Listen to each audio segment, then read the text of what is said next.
Today, we're going to break down a competitor strategy so we can see what they're doing right, what they're doing wrong, and where we have potential opportunities to grow the business or if we have something to exploit. I'm going to be using 3 free tools that you can use on your own. I'm going to be using in the video SimilarWeb premium version, but the things I'm going to be showing you are going to be the things you can still see in the free one. I'm going to show you today a potential client of mine that reached out and said that they're interested in increasing customers' second purchase rate. So meaning that they have enough customers coming to them and buying once, but they have a problem with buying second time. I'm going to lead you through my thought process on how I do this and how I break down things and how I would explain everything to this potential customer. Through this, you can also look at your business, your competitors, and learn quite a lot. This is basically a process where you can filter out a lot of really good information and grow your business quite a bit. First thing that we're going to look at is SimilarWeb. I use SimilarWeb to get a good top-down understanding of how the traffic works, because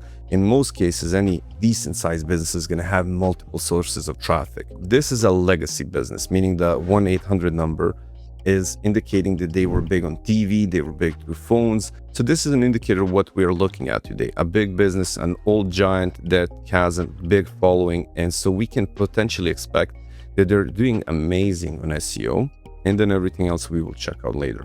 When we open SimilarWeb, right away we can see the amount of people visiting, we can see the duration, we can also see the page visits, and as well the bounce rate. If you're auditing a potential client of yours and you see the bounce rate high, it can indicate the problems with the website, loading speed, links broken, 404 errors, or potentially it can mean that they're targeting the wrong crowd. Another thing that you can figure out is through page visits or the visit duration. If it's too low, that means they're potentially getting a source of bot traffic that's destroying their average statistics. Besides that, you can also check out the top countries. Sometimes that can be meaningful. And this is the most important thing that I get from SimilarWeb, the marketing channels. In the case of this client, because they are interested in increasing the retention rate or their second purchase rate, the thing that kind of sticks here out like a sore thumb is the email, because that's the thing that doesn't require as much money. That's the thing that doesn't require nearly as much brain power, because you're hitting the people that already exist. So you just give them a little bit of nurturing and they will buy from you. So in this case, this is a massive blunder from the CMO side of not implementing email properly. And I'll show you a little bit more later. Besides that, one thing that you also need to know with SimilarWeb is that, for example, if you're running Facebook ads and you do not use UTM tags, you will have a situation where a lot of this traffic is going to be labeled as direct. Doesn't mean that it's direct, it just means that you need to have a bigger tolerance towards lack of accuracy. Let's say it like that. Besides that, you have here the organic that you can see as carrying their business, and potentially a lot of that organic is spilling over into direct. So let's say about 60% of their business is SEO, and then everything else kind of adds up.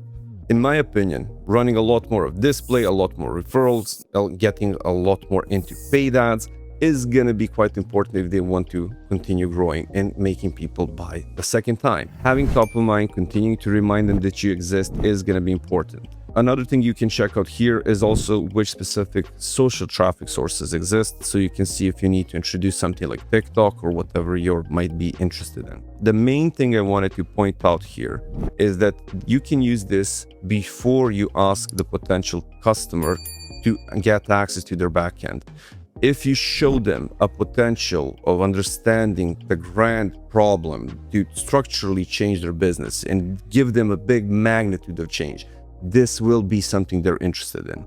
And I'm going to shift right away towards this business. The main issues that they have is that they're spending all of their previous initiative was for sure to make their conversion rate and overall performance better, because you can see that they have here 20% here, 40% here, and then when this slider moves, another discount shows up here often. So from time to time, you have from 2 to sometimes even 4 discounts on a single page, which is a massive problem.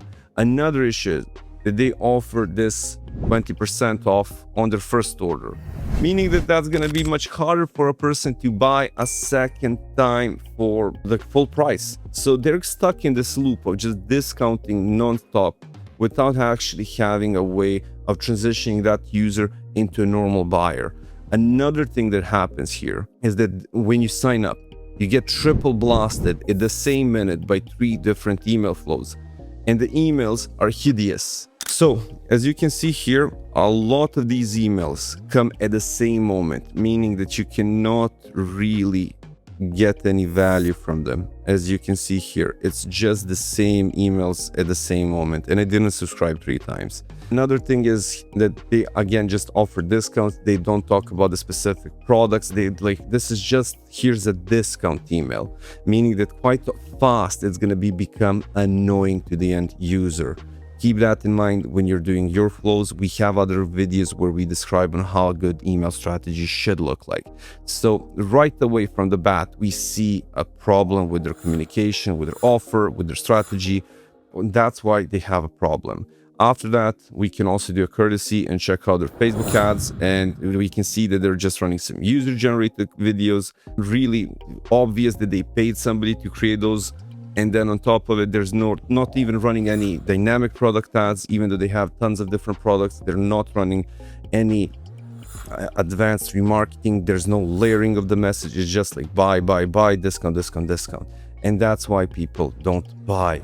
Last thing you can check out is Google's transparency. The reason why you want to check this out is so you can see which specific products they're going after, if they're running branded, because often enough, if they're not running branded, their competitors might bid on them, so you can check that out as well. And through that, you're going to have a holistic understanding of what's going on in their business.